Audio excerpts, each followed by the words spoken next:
mau membicarakan apa yang merasuki dirinya ya, entah apa yang merasuki. Ini aku sebelum akhir ini bertanya lagi Bang sama Bang Palen ini. Kalau di dalam pandangan Bang Palen sendiri sebagai seorang yang mengikuti Torah, itu pandangan Bang Palen terhadap Kristen dan Islam, mana dari kedua agama ini yang lebih mendekati ke Torah itu sendiri? Ya, pertanyaannya bagus ya. Ya saya nggak akan menurut perspektif saya sendiri, yang saya nggak boleh, karena saya juga seorang talmid, jadi nggak boleh menurut mindset saya sendiri. Saya ada rabi, jadi jawaban dari Orthodox Judaism itu lebih dekat Islam daripada Kristen. Dari segi apanya, Bang? Dari konsep fundamental tentang Tuhan, mereka agama yang monoteistik. Dan mereka juga masih melakukan milah Abraham dan banyak-banyak syariat mereka yang hampir sama, tapi tidak 100% sama, tapi hampir sama, mendekati. Contoh kalau di dalam Judaism kita sholat ya, kita sholat. Kalau dalam bahasanya orang Islam kan sholat, kalau di kita kan tefillah, kita 3 hari sekali. Kalau Muslim 5 hari sekali ya. Syakharit, minha, ma'arif, maghrib dan ma'arif itu kan hampir sama. Kenapa kok bisa hampir sama? Karena kita adalah rumpun semitik, same root, ya, dari akar yang sama. Jadi kalau kita menghadap Yerusalem, dan itu juga hampir sama dengan orang-orang Islam, ya kan. Orang Islam akan menghadap ke Ka'bah sebagai kiblatnya mereka. Tapi mereka punya satu tempat yang cukup mereka istilahnya pertahankan sampai sekarang, dan itu adalah tempat Masjidil ya. Nah, itu juga adalah tempat yang bersejarah bagi umat Islam sendiri, dan itu diakui sama orang-orang Judaism. Di situ tempat mereka menyembah Tuhannya Ibrahim. Terus kayak puasa mereka ada, terus ada makanan yang istilahnya tahur dan tamih. Kalau dalam Judaism itu tahur dan tamih. Kalau dalam Islam yang halal dan yang haram. Walaupun tidak selengkap dari Judaism, itu hampir ada kesamaan. Contoh kayak orang Islam tidak memakan babi, begitu juga dengan Judaism tidak memakan babi. Terus dalam konteks tefillah, doa, ketika kita melihat orang Islam, praktisi Islam, kalau mereka sholat itu dipisah, baik laki-laki maupun perempuan dipisah. Begitu juga dengan Judaism. Orang Judaism sendiri kalau mendengarkan orang wanita bernyanyi dalam konteks kol isya, itu ada yang namanya kol isya. Jadi laki-laki itu nggak boleh mendengar suara wanita menyanyi. Dan di dalam Pirkei Avot juga diajarkan kita tidak boleh banyak berbicara dengan wanita, apalagi istri orang. Nah, kayak begitu. Siap. Terus satu lagi nih terakhir. Terus menurut abang sendiri, Yesus di dalam pandangan kitab abang itu gimana? Ada nggak? Kalau Anda mencari Yesus di dalam perjanjian lama tidak ada. Itu Anda mau cari sampai kapanpun tidak ada. Tetapi kita menghormati bagaimana praktisi Kristen mengeksegesis. Semua kan berangkat dari eksegesis. Nah, kalau mau mencari nama Yesus, ya cari di Hilkot Melachim. Di situ dijelaskan bahwa baik Yesus, kan ada narasi ya di dalam Hilkot Melachim yang udah dikodifikasi sama Rambam, bahwa Isa atau Yesus, apapun sebutannya, yang intinya itu adalah tokoh sentral yang ada di dalam perjanjian baru, itu adalah salah satu bagian dari rencana Shem untuk mempersiapkan jalan bagi Mesiasnya orang Yahudi dan mempromosikan satu Tuhan. Begitu juga tentang nama putra Ismail yaitu Muhammad, itu juga ada tertulis di dalam Hilkot Melachim. Di sana juga dinarasikan, udah dikodifikasi sama Rambam sebagai salah satu bagian daripada rencana Shem untuk mempersiapkan Mesias bagi orang Yahudi dan mempromosikan satu Tuhan yang disembah oleh Ibrahim, Yakub, Yishak, dan juga leluhur-leluhur bangsa Israel. Nah, kayak begitu, Pak. Oke, makasih ilmunya. Makasih abang-abangku semua, teman-teman semua ini. Assalamualaikum warahmatullahi wabarakatuh.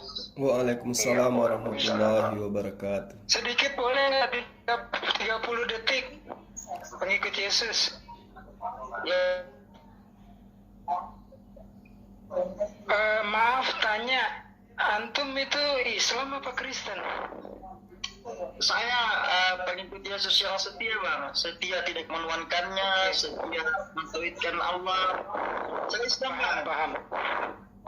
Paham ya, oke. Enggak, soalnya dari namanya pengikut ya itu udah bagus ya, bukan penyembah, tapi ternyata Islam ya udah, aku nggak usah banyak komen. Oke, siap. Lanjut Bang Julius.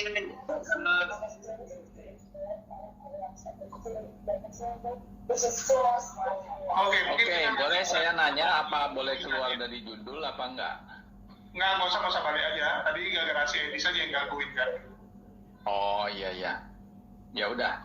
Ada yang mau ditanyakan ke saya enggak? Oke, mungkin dari Bang Dewa ada yang mau disampaikan ke Pak Kusnadi? Muter, malas Enggak. Mutar. Oke, mungkin dari Pana Tua deh kalau gitu.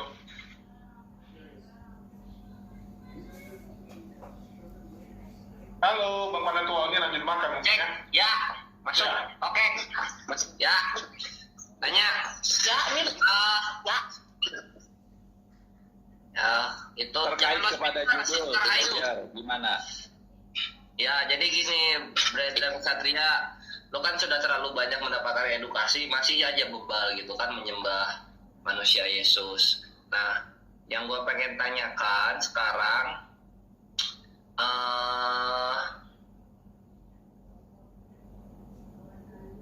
apa ya? Gue pengen tanyakan. Oh iya, Yesus ini ngajarin hukum pernikahan nggak sih? Apa sih yang membedakan nikah ini sah, nikah ini batal? Silahkan. Ya, ini keluar dari topik ya. Oh iya, topiknya apa lupa? Ketuhanan Yesus ya? Oke. Ya, Nah, tanpa ini Yesus pun Allah, nah dan seterusnya. Yesus Oh, itu iya, nggak bisa iya. ngapa-ngapain tanpa Bapa, sedangkan Bapa bisa ngapa-ngapain tanpa Yesus. Artinya kan Yesus nggak ada papanya gitu. Nah itu mau diterima nggak statement itu? Kalau misalnya nggak diterima kenapa? Gini, kalau tanpa Yesus ya berarti janji Bapa itu tidak tergenapi. Yang mana ya? Kapan Bapanya? Waktu Adam jatuh ke dalam dosa, Tuhan itu juga berjanji bahwa nanti akan ada keturunan yang akan mengalahkan iblis. Tumitnya Ya, ada. terluka. Ya ada keturunan yang ngalahin iblis, yaitu melakukan segala perintah Allah dan menjauhi larangannya. Kan nggak semua manusia itu berdosa. Terbukti ada orang yang hidupnya suci ya, ada orang yang hidupnya kudus itu. Habis itu tadi ada pertanyaan bagus dari Bang Zuma tuh, masalah iblis ya. Iblis ini kan malah membantu kalian dalam hal Yesus tuh disalib. Untung ada iblis. Kalau nggak ada iblis yang menggunakan Yudas, nggak jadi itu disalibkan gitu.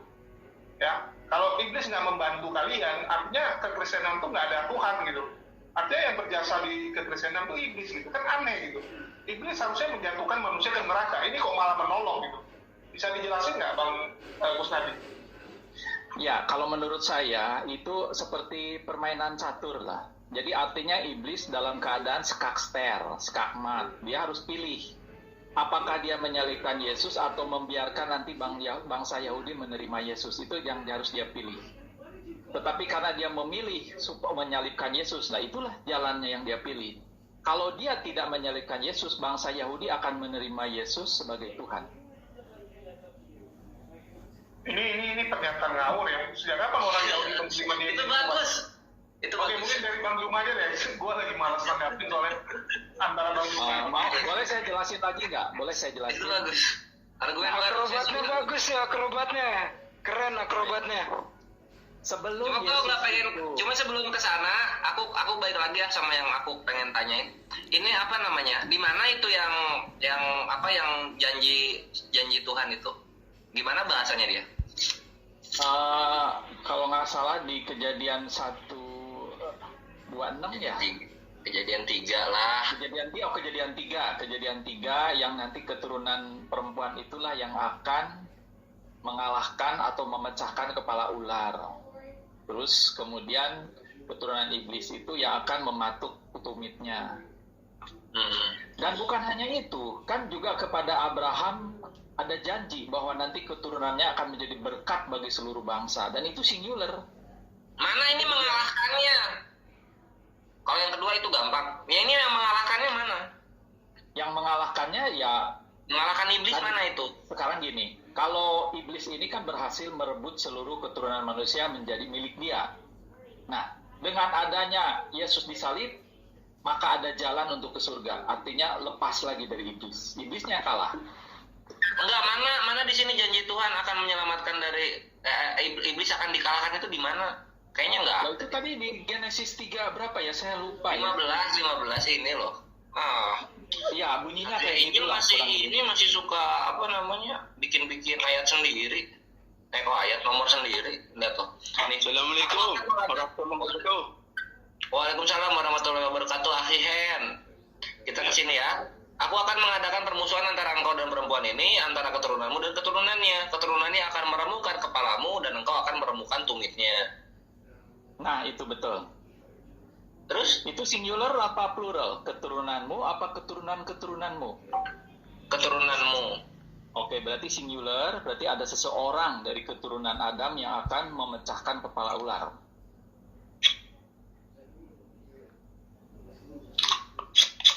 Aku akan mengadakan permusuhan ini antara engkau dan perempuan ini. Keturunannya akan meremukkan kepalamu dan engkau ini berarti si ular itu ya. Ular ya. Ya. Nah sekarang berarti si ular ini akan meremukkan tumitnya gitu.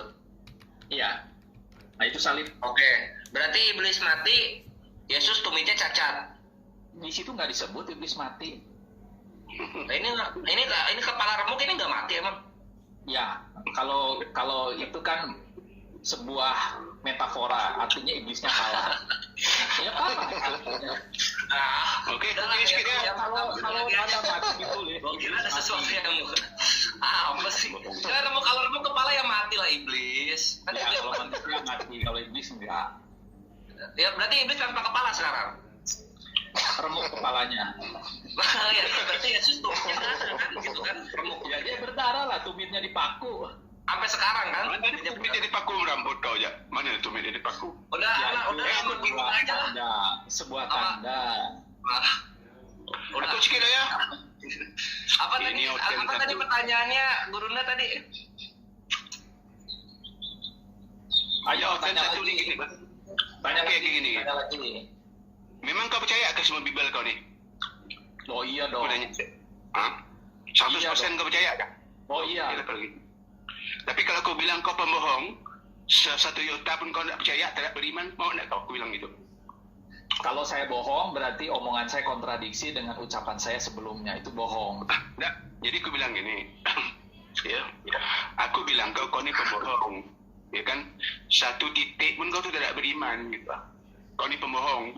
Mau tak kau aku bilang gitu? Ya, jelasin aja. Okey. Tolong bukakan dulu di Matius berapa? 17 kau lihat. Ayat berapa? Ayat 20. 11. Ya, baca Ya. deh. Nah, kau baca lah, buka. Kau baca kan? Aku nak hafal benar. Matius 17 ya. Ya. Ayat Ayat 20. Ayat 20. 20 ya. Ya. Oke, yang bunyinya begini, ia berkata kepada mereka, karena kamu kurang percaya. Sebab aku berkata kepadamu, sesungguhnya sekiranya kamu mempunyai iman sebesar biji sesawi saja, kamu dapat berkata kepada gunung ini, pindah dari tempat ini ke sana, maka gunung ini akan pindah dan takkan ada yang mustahil bagimu. Betul. Nah, pindahkanlah gunung tu. Meminta kau tolongkan gunung Kinabung tu. Malah nak meledak je terus tu. Malah nak melasap lah, kau pindahkanlah. Kau puasa elok tu sampai kering badan kau, kan ada tambahan tu. Kau percaya dah ni? Ya, itu Mana iman kau sebesar apa iman kau? pemahamannya nggak begitu. Tak, aku nanya iman kau ni benar. Besar mana iman kau ni? Pemahamannya Ada iman tak kau? Tak, kau ada iman tak? Ya, Ini punya ayat ke bunyinya tu. Walau iman kau sebesar apa? begitu. Ha? Pemahamannya nggak begitu. Yang faham, yang tak kayak gini siapa? Faham kau ke faham siapa? Yang nulis ni siapa ni? Saya jelasin ya. Ni kan Roh Kudus kata kau. Tuhan kau ni yang nulis kayak gini. Ya kan? Apa percaya anda kau dengan ayat ini? Oh ya, percaya dong. Buktikan. Oke. Pindahkan Saya Kasman ke lah. Tak usah gunung. Kasman ke dalam penjara ni. Kau pindahkan dia. Kemana ke lari ke dari penjara tu. Paling penjelasan kau kayak ular duda. mutar sana, mutar sini, mutar sini. Saya Ya kan? diizinkan menjelaskan nggak? Kau jelaskanlah. Oke, Tapi jangan saya kayak bulan jelaskan. budak. Jadi saya jelaskan ya, jangan dipotong. Jadi kalau kamu percaya bahwa yang di depan ini adalah Tuhan yang bisa memindahkan gunung, maka itu pasti terjadi. Udah jelas? Coba ulang ni. Bacakan ayat ni benar-benar. Kau bacakan dulu ayat. Karena kamu kurang percaya, ya. Sesungguhnya sekiranya Ayat apa? kamu Siapa mempunyai kalian? iman. Ini kan ayat itu kan, ya kan? Loh kok dipotong? Ya kan? Nah, ayat ini kan untuk kalian. Nah, kalau lanjut lagi. Saya belum selesai menjelasin, jangan dipotong ya. Kalau kamu percaya bahwa yang di depan kamu adalah yang menciptakan langit dan bumi, dia akan pindahkan gunung dari sini ke sana pun gak masalah. Itu pemahamannya. Ayat tu tak bunyinya gitu. Cuba kau baca ulang baik-baik ayat tu. Yang memahami penafsiran adalah Dia orang berkata Kristen. kepada mereka. Dia berkata ni siapa? Yang memahami pemahaman itu adalah orang Kristen. Saya boleh nggak nafsir-nafsirkan Quran? Boleh Aku nggak? tak nafsirkan. Ini kau kan nafsirkan ayat ini. Iya, saya itu tafsiran Kristen begitu. Berarti kau tak percaya dengan ayat ini. Berarti kau tak punya iman. Ya kalau nggak percaya tafsiran ya sudah, itu hak orang Kristen untuk menafsirkan. Boleh nggak saya nafsirkan di Quran? Boleh nggak saya nafsirkan di Quran? Dengar dok. Ini kita ni udah. Sekarang saya tanya yang pakai jawaban pertanyaan yang sederhana ya. Boleh nggak saya nanya? Kalau Yesus tu bilang kalian anjing ni pantaslah kalau gitu. Kan Yesus tu bilang, tidak pantas memberi roti ini kepada anjing. Karena kalian ni sok-sok nak ikut Yesus. Tapi ajaran Yesus tu tak akan percayai, tak akan imani gitu kan. Kan gitu. Yang bukan Yahudi kan yang suka anjing. Yang mau ngikut dia tu kan orang Samaria itu kan. Perempuan tu mau ngikut dia, mau ikut ajaran dia, tak mau. Kan dibilang anjing, pantas kalau Yesus bilang kau ni anjing gitu. Cara kau kayak gitu. Lanjut, sila. Okey, kau sampai lagi. Oke, saya ingin waktu kemarin ini saya juga tanya kepada Bang Jul dan juga kepada penatua Slayer. Saya siap masuk ke dalam ajaran Islam, ada syaratnya. Tidak perlu kau masuk Islam. Islam tu tidak ada harus menantang itu. Islam tu beri hidayah dari Allah. Kau minta apa pun tak akan bisa. Kalau hati kau tu hati kebencian di Islam ni tak ada. Kau minta apa pun jawapan tidak ada dalam Islam ni ya. Biarkan Bang Kusnadi nanya ke Bang Zuma ya, dia mau nanya soalnya. Ya, Oke. kalau masalah hidayah ini kan balik ke Allah, kita nggak tahu ya. Mana tahu tiba-tiba hari ini Bang Satria mendapatkan hidayah ya. Jangan-jangan dimarahin ya. Silakan. Oke, Slayer juga pernah tanya saya kenapa saya bebal dan juga Bang Jul juga pernah nanya. Saya cuma minta di dalam Quran, di dalam kisah-kisah Islam, saya tidak menemukan bahwa Tuhan berbicara kepada Muhammad sebagai nabi. Itu yang menyebabkan saya tidak bisa masuk kepada Islam. Karena nabi-nabi Israel itu Tuhan selalu ikut campur di dalam penunjukan nabinya. Sedangkan di dalam kehidupan Muhammad tidak pernah ada pernyataan ataupun pengakuan dari Allah, akulah Allah dan sembahlah aku. Itu semua ayat berbicara kepada Musa, bukan kepada Muhammad. Silakan Bang Bancai. Bang Tanya saya taruh indeksnya ya, karena nanti jadinya takutnya kepancing. Ya mungkin dari Bang Slayer aja. Bang Juma sering jelasin dengan santun kepada saya. Nah, tolong jelaskan Bang Juma. Baik, makasih Bang Kusnadi ya, pertanyaan yang sangat menarik ini ya. Di mana Abang mengatakan Anda tidak menjadi Muslim karena Anda tidak menemukan Allah datang kepada Rasulullah Muhammad SAW. Jadi gini, kalau kondisi itu yang menjadikan Anda kemudian menjadi seorang Kristen, adakah Hasem, Tuhannya Yesus, datang kepada Paulus, datang kepada Lukas, datang kepada Markus, dan juga Yohanes, sehingga Anda menjadi Kristen? Pernahkah Hasem yang disembah oleh Yesus, yang Yesus katakan, kamu tidak dapat melihat wajahnya, suaranya pun tidak bisa kamu dengarkan? Pernahkah Hasem itu datang kepada Paulus, berfirman langsung kepada Paulus yang mengajarkan Anda untuk menjadi Kristen, sehingga hari ini Anda menjadi Kristen? Saya kembalikan dulu sebelum saya uraikan pertanyaan Anda. Singkat, pernah atau tidak? Saya menerima legalitas Yesus. Kalau tidak ada kejadian ini, saya pun tidak percaya kepada Yesus. Tetapi ada dua peristiwa di mana Sang Pencipta itu memperdengarkan suaranya dari langit, bahwa inilah anak yang kukasihi, kepadanya lah aku berkenan. Maka saya memegang legalitas Pencipta itu. Dan artinya kalau saya menerima Yesus yang dilegalisir itu, kemudian Yesus datang kepada Paulus untuk mengangkat dia sebagai rasul, dan kemudian dia menampakkan diri kepada rasul di bait suci, maka itu sudah cukup bahwa legalitas ini terpenuhi. Nah, ini saya ingin membuktikan bahwa Muhammad sebagai nabi terakhir, tetapi Hasim tidak pernah menampakkan diri atau menunjukkan suaranya ataupun datang kepada Muhammad secara langsung. Maka itu menjadi pertanyaan besar. Oke, nah gini, berarti abang ini kan belum menunjukkan jawaban. Pernahkah Hasim? Sorry Bang Juma, saya mau nambahin dikit aja ya. Ya. Gini, Bang Kus ya, ini yang ayat inilah yang sebenarnya Bang Kusnadi ini harus pikirkan ini palsu atau tidak. Kejadian begitu besar ya. Allah mengatakan inilah anak yang kukasihi. Saksinya ada nggak kecuali Yesus? Karena kita tahu para penulis Injil itu tidak ada di sana saat itu. Ya jelas para penulis Injil tidak ada di situ karena saat itu Yesus belum ada murid. Saat Yesus dibaptis itu dia belum menjadi guru. Itulah titik poin pertama kali dia jadi guru ya. Setelah selesai dibaptis, baru dia mencari murid-muridnya, mencari orang-orang yang mau jadi muridnya. Di tempat baptisan ya, di Sungai Yordan saat itu ada orang berpuluh-puluh bahkan ratusan yang ngantri untuk dibaptis oleh Yohanes. Saat langit terbelah, ya itu kejadian besar. Petir, kita kalau ini lagi ada suara petir, saya di Medan Barat dengar, sedangkan teman-teman yang di Medan Timur dan Medan lainnya ya, kecamatan lain juga akan dengar, karena itu di langit ya, tempat yang tinggi dan besar. Dan kalau sampai suara itu kedengar ke bawah, artinya suara itu sangat besar ya, dari langit sampai ke tanah ya, jaraknya lumayan jauh.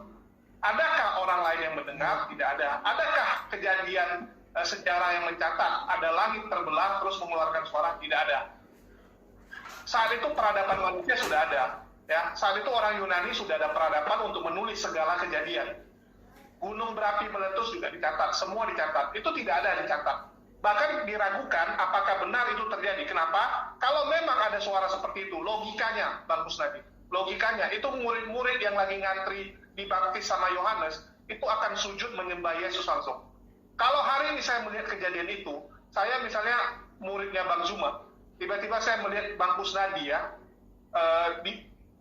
saat mau dibaptis sama Bang Zuma, tiba-tiba langit terbelah dengan mengatakan, wah inilah anak yang kukasih. Otomatis saya nyembah Bang Kusnadi langsung. Saya lebih milih jadi pengikut Bang Kusnadi. Tapi terbukti sejarah mencatat tidak ada orang-orang yang di sana yang menjadi muridnya Yesus. Dan itu sudah membuktikan bahwa itu cuma ayat karangan ya. Itu cuma ayat karangan. Ya, oke, silakan Bang Zuma. Baik, jadi terima kasih banyak ya. Jadi arah daripada penjelasan itu menuju ke sana. Kalau dikatakan di dalam Matius ya, inilah anakku yang kukasihi, kepadanya lah aku berkenan. Ini juga tidak menunjukkan bahwa Yesus itu adalah pencipta alam semesta. Itu poinnya. Kemudian jauh sebelum Yesus menerangkan bahwa Bapa yang mengutus aku, kamu tidak pernah mendengarkan suaranya dan seterusnya. Di dalam kitabnya Bani Israel Keluaran 33 nomor ayat 20 kalau saya nggak salah ya. Di situ diterangkan bahwa suaranya Bapa itu tidak akan pernah bisa didengarkan. Itu jelas dikatakan seperti itu. Jadi apa yang kemudian diceritakan oleh Matius, ya ini adalah cerita yang muncul tersendiri di dalam kitabnya orang Kristen. Sementara pengajaran Yesus di dalam kitabnya orang Kristen juga terang mengatakan tidak ada yang bisa mendengarkan suara Tuhan, kecuali dia yang mendapatkan wahyu, atau hakikatnya adalah dia yang mendapat penglihatan. Nah, sekarang ketika kita berbicara mengenai Rasulullah Muhammad SAW, umat Islam itu menyadari bahwa setiap nabi memiliki mukjizat yang berbeda dengan nabi-nabi selanjutnya, dengan nabi-nabi yang lain. Kemudian Allah itu menyatakan diri juga kepada penciptaannya, tidak sekaligus mewahyukan dirinya adalah pencipta dan dibarengi dengan aturan mainnya, tidak. Tetapi Tuhan memberikan pengenalan pertama kali terhadap makhluk untuk tidak mencari sembahan lain. Dia katakan, akulah penciptamu, akulah yang mengutus engkau, akulah yang menjadikan alam semesta ini. Tidak lantas kemudian ketika Allah datang memperkenalkan diri kepada Bani Israel, itu seketika langsung ya berbarengan dengan aturan-aturan Tuhan. Tidak, dia memperkenalkan diri dulu. Makanya Yesus ketika dia datang kepada Bani Israel, dia terangkan apa? Masih banyak yang ingin aku ajarkan, tapi belum sanggup kalian untuk menanggungnya saat sekarang. Itu artinya bahwa syariat atau aturan Tuhan itu step by step berkesesuaian dengan kemampuan manusia pada zamannya. Kemampuan manusia, kesanggupan manusia untuk menjalankan syariat itu. Nah, ketika Rasulullah Muhammad SAW itu datang, dia tidak lagi bela lautan, dia tidak lagi membangkitkan orang mati. Kenapa? Karena manusia sudah tidak butuh itu. Allah sudah mempraktekkan hal-hal karyanya itu kepada nabi-nabi sebelum Rasulullah. Lalu apa yang dibutuhkan oleh manusia pada zaman Rasulullah sampai hari ini? Yang dibutuhkan adalah pedoman hidup. Yang dibutuhkan adalah apa yang menjadi tatanan dalam kehidupan manusia untuk kembali kepada sang penciptanya. Apa itu? Aturan-aturan, larangan, perintah, kesempurnaan. Makanya yang datang kemudian seluruh mujizat yang diberikan Allah kepada seluruh nabi itu tidak bisa lagi kita lihat di saat sekarang. Belah lautan, tidak ada umatnya Nabi Musa yang bisa belah laut. Bangkitkan orang mati, tidak ada umatnya Yesus yang kemudian bisa membangkitkan orang mati. Tapi Rasulullah Muhammad SAW mujizatnya hari ini masih ada, yaitu Al-Quranul Karim. Nah, inilah pedoman inilah yang dibutuhkan oleh manusia saat sekarang. COVID tidak membutuhkan laut dibelah. COVID tidak membutuhkan orang mati dibangkitkan. Tidak butuh. Tapi COVID butuh Al-Quran. Bagaimana kemudian manusia itu diajarkan untuk menjalankan syariat pedoman hidupnya berdasarkan terhadap perintah yang ada dalam Al-Quran Karim. Ini yang dibutuhkan. Endingnya apa kemudian? Para ilmuwan tidak menemukan bahwa begini loh kalau kita ingin memecah lautan, begini loh kalau kita ingin membangkitkan orang mati. Tetapi para ilmuwan setinggi apapun ilmunya, mereka akan menemukan apa yang telah tersirat di dalam Al-Quran 1400 tahun silam. Nah, ya berarti yang kita butuhkan sekarang ini adalah bukan penampakan-penampakan yang nyata seperti terjadi kepada Abraham, kepada Nabi Musa, kepada nabi-nabi sebelum Rasulullah. Bukan, kita tidak butuh itu semua. Kenapa? Karena Allah telah menyatakan diri dalam Al-Quran, akulah. Artinya dia yang berkarya kepada Abraham, dia yang berkarya kepada Musa. Dan saatnya karyaku adalah berupa hukum-hukum. Dan itu juga diterangkan oleh Yesus, bahwa ketika ia datang, yaitu penolong lain, dia akan mengajarkan segala sesuatunya tentang hukum-hukum. Nah, karena itulah kemudian Al-Quran menyajikan pedoman kepada manusia. Anda ingin berbicara ekonomi, ada di Al-Quran. Anda ingin berbicara mengenai perniagaan, ada di Al-Quran. Berbicara mengenai politik, ada di Al-Quran. Berbicara mengenai tata negara, ada di Al-Quran. Hal perkawinan, hal pewarisan, hal utang piutang, semua ada dalam Al-Quran. Nah, itulah yang dibutuhkan oleh manusia zaman ini. Bukan berlautan, bukan bangkitkan orang mati. Kalau serentetan mujizat, itu Tuhan kami yang melakukan itu. Musa membebaskan Bani Israel dari perbudakan, itu karya Tuhan kami. Yesus membangkitkan orang mati, itu karya Tuhan kami. Nah, karya Tuhan kami yang terakhir adalah memberikan pedoman hidup kepada umat manusia. Siapa yang mau selamat, ikut kepada pedoman itu. Bukan ikut kepada yang mengajarkan menyembah sesama manusia. Tetapi aturan mainnya kemudian adalah Al-Quranul Karim menjadi tatanan kehidupan manusia. Ini yang perlu saya jelaskan di sini. Sehingga apa yang saya katakan, sehebat apapun sebuah agama tidak bisa menjadikan agamanya itu, kitab sucinya itu menjadi tatanan di dalam bernegara. Tidak bisa menjadikan hukum yang ada di dalam kitabnya itu sebagai apa? Sebagai asas bernegara. Tapi Al-Quran, mau negara seperti apapun bentuknya, Al-Quran itu bisa untuk dijadikan sebagai pedoman. Nah, ini yang kemudian yang harus saya gambarkan kepada Bang Kusnadi, bahwa Allah tidak lagi datang seperti pada saat dia menyatakan diri kepada kaum terdahulu. bahwa orang harus meninggalkan penyembahan berhala, orang harus meninggalkan dewa Baal, orang harus meninggalkan Horus, orang harus meninggalkan Atis dan seterusnya. Kenapa? Karena ada yang menyatakan diri kepada para nabi sebagai utusan, akulah Allah, tidak ada Tuhan selain akulah yang menciptakan langit dan bumi. Allah datang kepada para nabi dengan identitas seperti itu. Lalu kemudian mereka diajarkan ajaran-ajaran pelan-pelan sampai kepada manusia dianggap sudah mampu menjalankan semua syariatnya, maka Al-Quran datang dengan kesempurnaannya tersebut. Maka Al-Quran mengatur manusia mulai dari tidur sampai dia tidur kembali, itu diatur dalam Al-Quran. Siapa yang ingkar disebut kufur, siapa yang taat disebut beriman. Itulah Al-Quran. Gitu bang. Jadi abang ini tidak bisa, Allah itu harus seperti ketika dia datang kepada Yesus, ketika dia datang kepada Musa. Tidak bisa. Tidak bisa. Layaknya Allah ketika berfirman kepada Musa, beda caranya ketika berfirman kepada Yesus.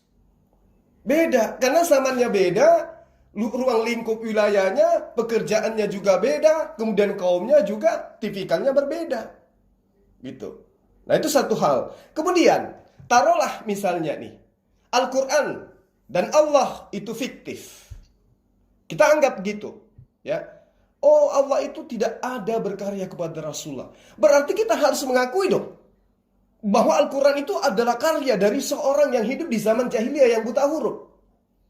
Sekarang manusia yang sempurna kayak kita ini hidup di zaman modern. Boleh tidak menunjukkan satu profesor atau ilmuwan di mana karyanya itu bisa duduk sebagai level di mana karyanya itu duduk sebagai firman Tuhan?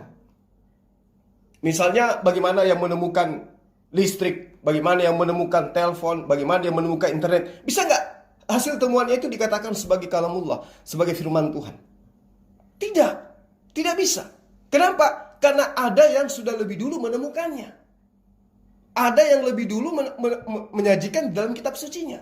Menemukan adanya api di dalam laut. Menyajikan adanya lapisan-lapisan atmosfer dan seterusnya. Bisa nggak mereka itu disebut, ini adalah kalamullah? Tidak. Karena ada yang lebih dulu, di 1400 tahun silam, yang lebih dulu menyajikan itu. Ilmuwan kemudian ngorek terus sampai mereka menemukan sebuah ilmu, ternyata sudah disajikan lebih dulu dalam Al-Quran Karim. Terakhir ditemukan lagi DNA setiap manusia itu berbeda dari sidik jari. Ternyata 1400 tahun seorang Rasulullah Muhammad SAW sudah menyajikan itu dalam kitabnya. Jadi apakah ingin kita katakan bahwa Rasulullah Muhammad SAW itu lebih pantas, ya, lebih pantas sekiranya mungkin ada Tuhan terbuat dari manusia, maka saya katakan Rasulullah Muhammad SAW itu lebih pantas orang-orang Tuhan kan. Karena kenyataannya apa yang ditorehkan di dalam lisannya yang kemudian termaktub dalam Al-Quran itu bisa dibuktikan kebenarannya. Bagaimana dengan Yesus? Bagaimana dengan Musa? Bagaimana dengan Daud? Yang kemudian kitabnya hari ini ada sama teman-teman Kristen. Apakah bisa dibuktikan kebenarannya di kitab Kristen tentang apa yang disajikan di dalam? Nah ini harus dipahami. Artinya bahwa sejahat-jahatnya orang menilai Al-Quranul Karim, ketika orang ini menggunakan akal sehat, mereka harus acungkan jempol bahwa Rasulullah Muhammad SAW mengabarkan suatu pemberitaan yang baru hari ini ditemukan oleh para ilmuwan. Nah, pertanyaannya sekarang, kalau dia bukan kalamullah, murni karangan Rasulullah Muhammad SAW, dari mana dia tahu tentang cerita Abraham? Dari mana dia tahu tentang cerita Adam? Dari mana dia tahu cerita Musa? Dari mana dia tahu tentang cerita Yesus? Di Arab Saudi, zaman jahiliyah 1400 tahun silam, tidak ada sekolah yang membahas, tidak ada sekolah, tidak ada tempat pendidikan, tidak ada orang yang mengenyam pendidikan di sana. Tidak ada pembelajaran ekonomi, tidak ada pembelajaran geografi, tidak ada pembelajaran tentang apapun itu, pelajaran tentang nabi-nabi, tidak ada pelajaran tentang kitab suci, tidak ada pelajaran tentang Yahudi, tentang Kristen. Tapi kenapa kemudian Rasulullah Muhammad SAW yang ummi, anak yatim piatu, tidak pernah sekolah, jauh dari pendidikan, bisa menyajikan itu semua dan diimani 1400 tahun silam sampai hari ini tidak ada berubah.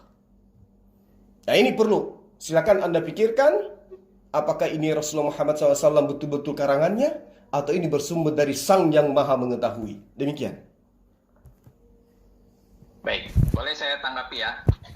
Silakan Bang. Kita tahu, kita menyadari bahwa kita hidup di dalam kungkungan ada dua kekuatan, yaitu kekuatan daripada Tuhan dan juga ada kekuatan iblis yang mencoba menggoda kita. Dan iblis tidak bisa kita sepelekan. Dia sanggup melakukan apa aja. Kalau sekarang pun atau pada abad ke-7 pun, dia artinya udah hidup minimal sekitar 4-5 ribu tahun yang lalu. Artinya iblis itu lebih pintar daripada zaman Adam. Adam aja manusia yang sempurna, yang tinggal dekat dengan Tuhan, itu bisa dijatuhkan. Apalagi orang-orang lain keturunannya. Itulah makanya kita waspada. Karena pada saat kita mati, kita datang ke akhirat, kita tidak ditanya, apakah kamu pedoman hidupnya punya atau enggak? Apa kamu tahu sainsnya enggak? Tidak demikian. Tetapi bagaimana supaya kita mendapatkan petunjuk yang pasti daripada Tuhan adalah Tuhan sendiri yang menunjukkan kepada kita. Kalau sekarang Bang Jul, bagaimana Anda menjelaskan pada saat Anda di akhirat? Terus kemudian Tuhan mengatakan bahwa saya tidak pernah mengutus Nabi Muhammad. Apa Anda yang mengatakan? Tetapi saya bisa membuktikan kalau misalnya Paulus itu salah, saya tunjukkan Paulus ditunjuk oleh Tuhan Yesus. Tuhan Yesus sendiri mendapat pengakuan dari pencipta sendiri. Dan itu ada ceritanya.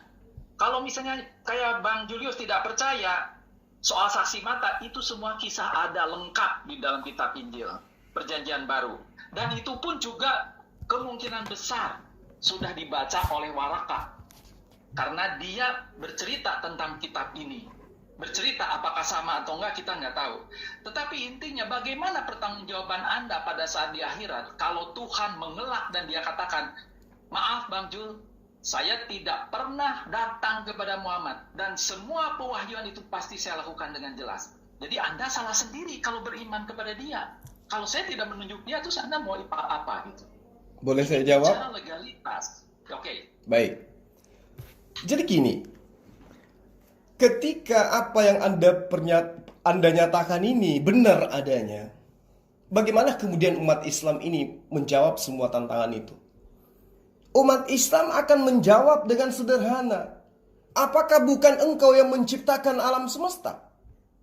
Allah akan menjawab, aku yang menciptakan alam semesta. Apakah bukan engkau yang mengutus para nabi? Aku yang mengutus para nabi. Nah, terus yang kami sembah itu ya kamu yang mengutus itu. Yang tidak bisa disetarakan dengan makhluk. Yang mengutus Musa, yang mengutus Daud, yang mengutus Yesus. Itulah yang kami sembah. Kami tidak pernah mengatakan bahwa wujudmu seperti manusia, wujudmu seperti roh bertanduk 7 bermata 7. Kami katakan bahwa iman kami bersaksi meski kami tidak pernah melihatmu karena kamu memang tidak bisa dilihat. Kamulah yang menciptakan alam semesta ini. Kamu mengajarkan kami mengimani Yesus sebagai nabimu, sebagai rasulmu, apakah itu salah? Allah akan mengatakan imanmu sudah benar. Kamu menyembah esensi pencipta alam semesta. Dan aku tidak pernah memperlihatkan wujudku. Oh, inilah aku. Saya berupa makhluk. Seperti manusia dan seterusnya. Justru kalau ini dibalik kepada saudara Bangkus, ya, kalau berbicara mengenai iblis, iblis itu memang betul. Pekerjaannya itu adalah menyesatkan manusia, membisikkan manusia agar manusia itu jauh dari ajaran Tuhan.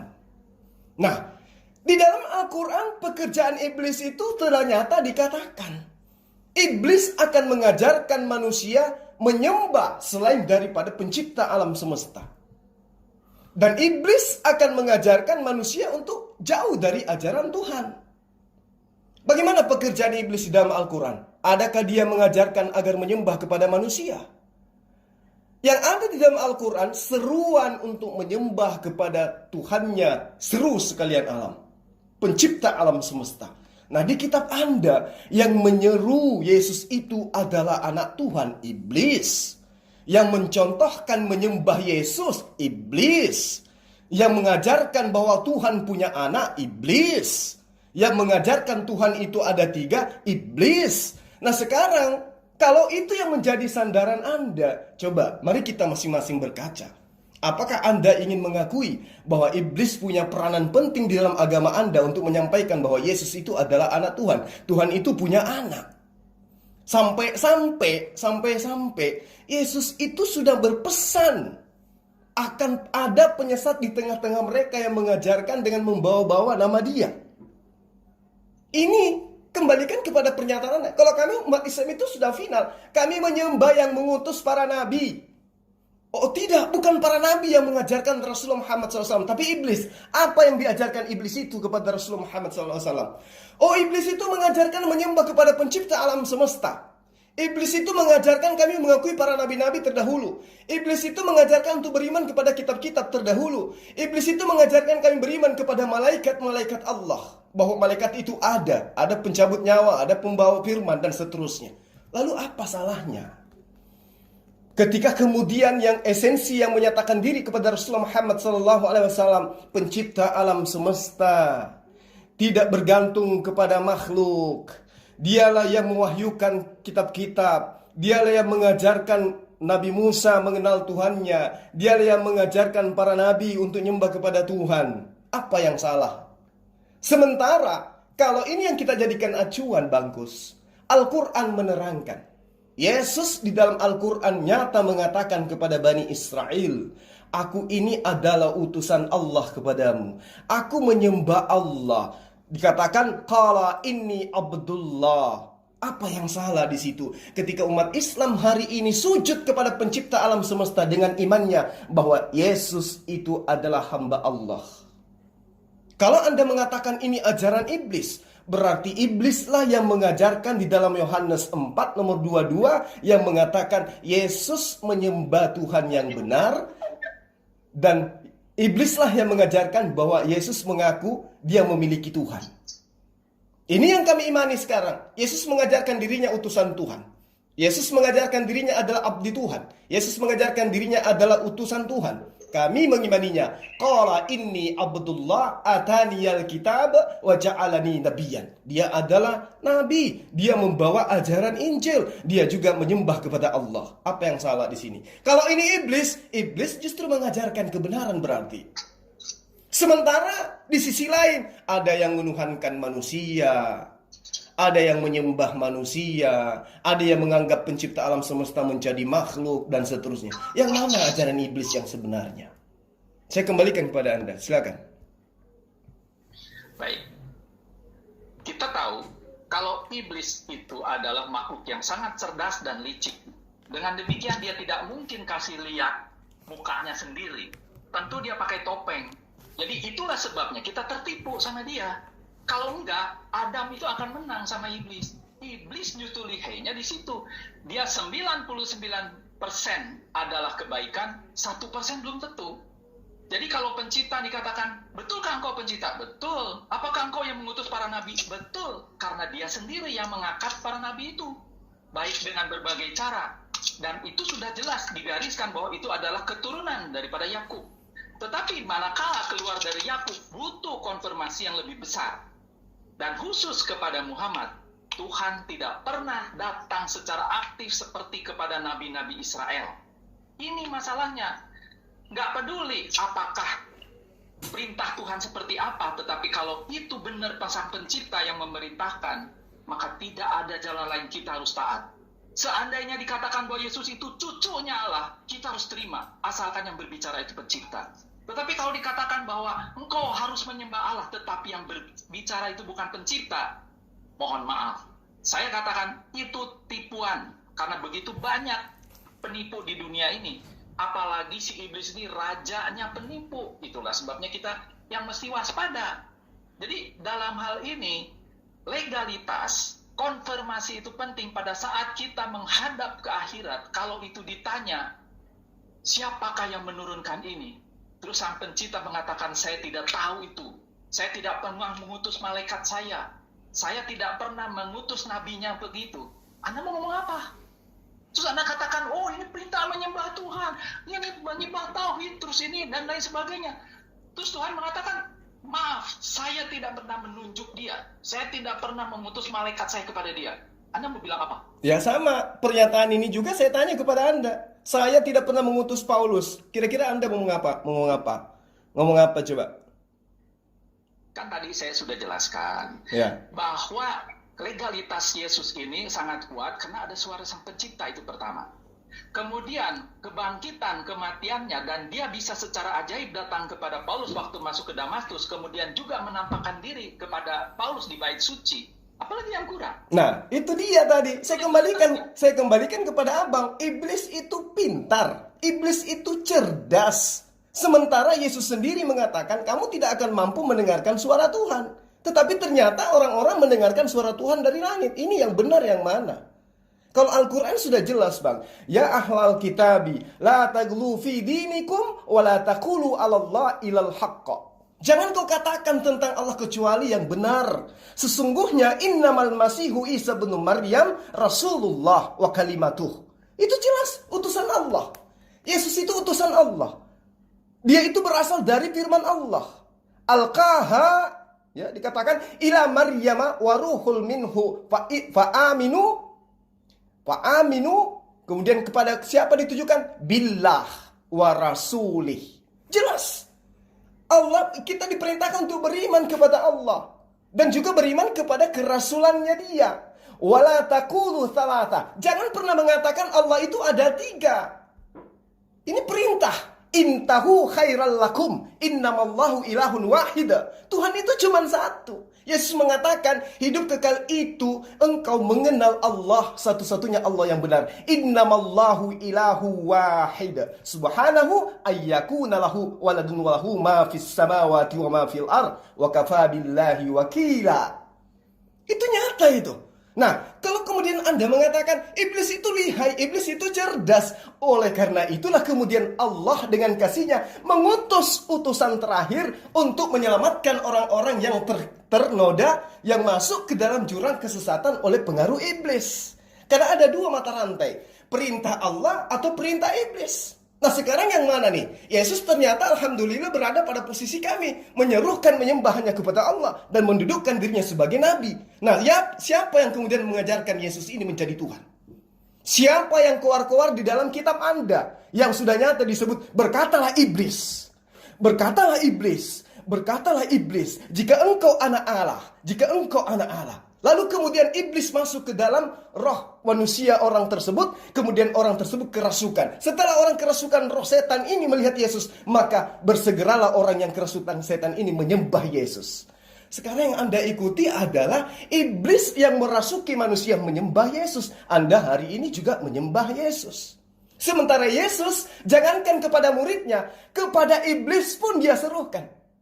Jangan kau menyembah, hanya kepada Allah saja engkau menyembah. Coba. Nah, sekarang yang menyembah kepada Yesus ini siapa? Sumbernya dari mana ajaran ini? Kalau kami jelas, innamallah ilahu wahid. Allah itu satu, tidak ada Tuhan selain Dia. Dia yang mana? Dia yang menciptakan alam semesta. Bisa tunjukkan wujudnya? Lah, tidak. Tidak ada manusia yang bisa menunjukkan wujud Allah. Kenapa? Laisa kamitslihi syai'un. Tidak ada yang sama dengan Dia. Kita mau tunjukkan seperti pohon, Dia tidak seperti pohon. Kita mau tunjukkan Dia seperti manusia, Dia bukan seperti manusia. Tidak ada yang bisa menggambarkan itu. Bapa yang mengutus aku, tidak ada manusia yang pernah melihat wajahnya, suaranya pun tidak bisa didengarkan. Karena itulah kemudian Allah hanya menyeru, akulah pencipta alam semesta. Iblis mana ada pernah menyeru? Di kitab mana iblis pernah menyeru bahwa akulah pencipta alam semesta? Tidak ada iblis itu. Buka kitab Kejadian sampai Wahyu, iblis tidak pernah menyeru dialah pencipta alam semesta.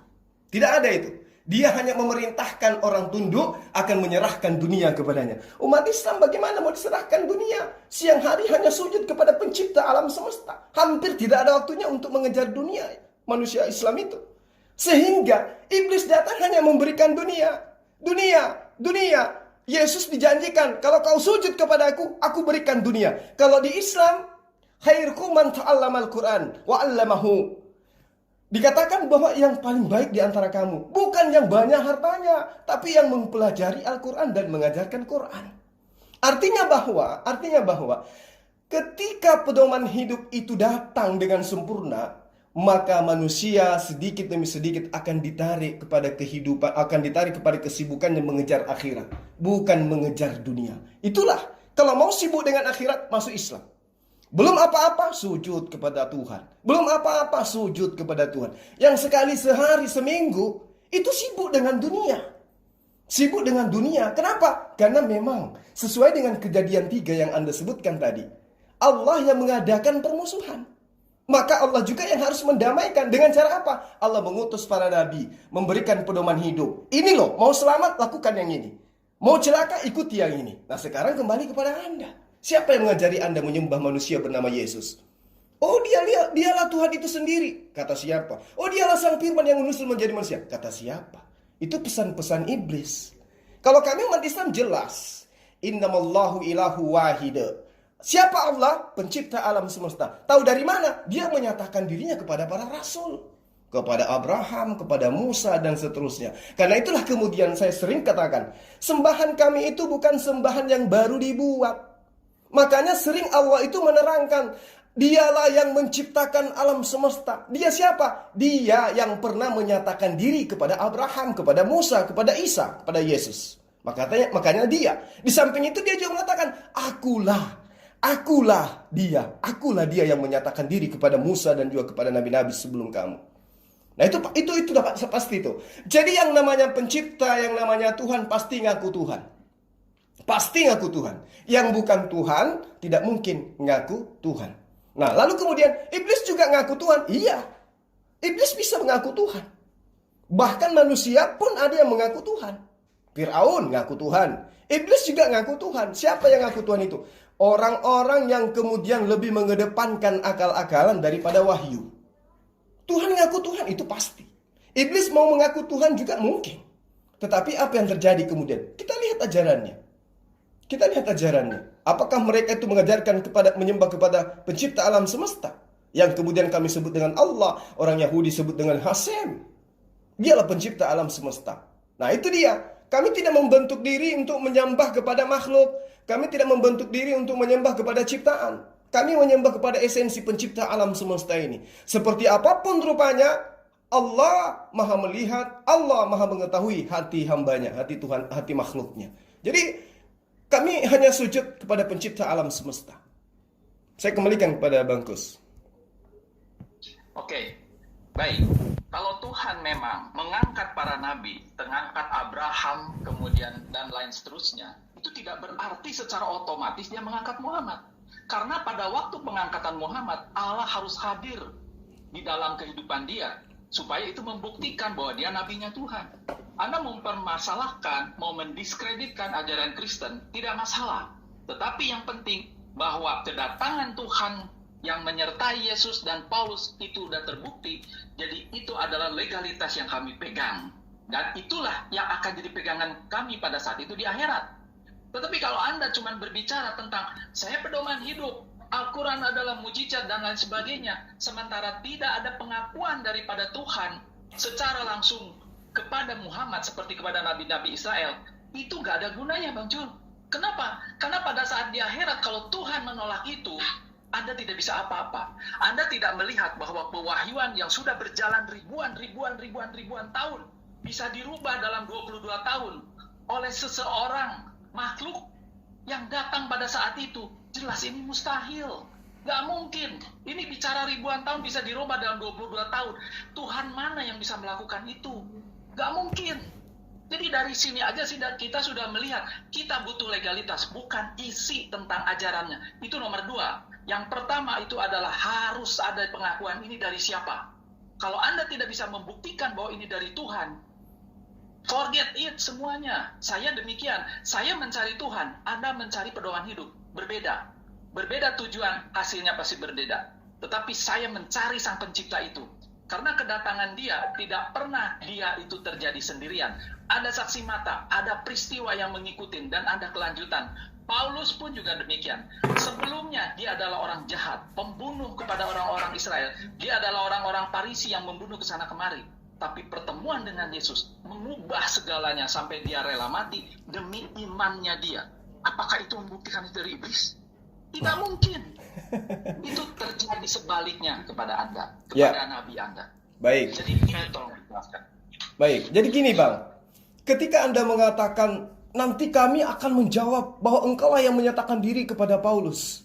Ini dasar pijakannya apa? Pengakuan Lukas, pengakuan Paulus, yang kemudian bersentuhan dengan Yesus saja kagak? Kan gitu. Lalu kemudian ketika Anda mengatakan, masa bisa berubah hanya karena 22 tahun? Lah, pernyataan yang sama kepada Anda juga. Masa bisa Yesus itu mengajarkan hanya kurang lebih 3 tahun kok tiba-tiba Tuhan yang tidak bisa nusul menjadi manusia kok jadi manusia gitu loh. Ribuan tahun ajaran Musa sampai kepada abad pertama itu diajarkan Tuhan itu gaib, tidak bisa dilihat. Kok tiba-tiba ada Tuhan datang ditampar, diseret, ditonjok, diludahin. Ini konsep apa kemudian yang muncul mengajarkan seperti ini? Anda ingin mengatakan, Yesus sendiri yang mengatakan, kata siapa? Siapa yang melihat Yesus bertemu dengan Paulus? Yesus sendiri yang mengatakan datang kepada Yesus. Oh, katanya yang datang setelah dia terangkat itu adalah Rohul Kudus. Kok yang datang malah Yesus? Katanya dia Rohul Kudus ini tidak akan datang kalau aku belum pergi. Berarti setelah Yesus pergi ada sosok lain yang datang. Loh, kok yang datang kepada Paulus ketika dia ke Damsik Yesus lagi? Ini iman kayak mana ceritanya nih, kayak begini. Aku akan pergi dan aku akan minta kepada Bapa. Tapi kalau aku tidak pergi, Roh Penolong itu tidak datang. Yesus pergi, datang lagi si Yesus. Jadi itu tidak mungkin. Secara logika itu tertolak demi kebenaran. Nah, kemudian datanglah Rasulullah Muhammad SAW. Apa tujuan kedatangannya?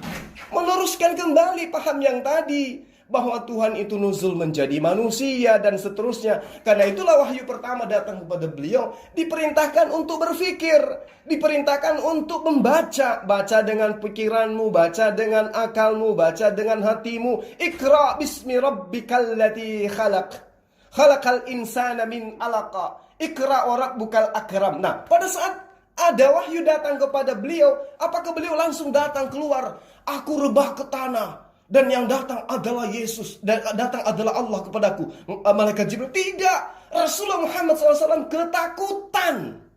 Dia nggak ngerti apa itu malaikat, dia nggak ngerti apa itu Allah, dia nggak ngerti apa itu Torah, dia nggak tahu apa itu Isa, Yesus, Musa, Abraham, dan dia nggak ngerti.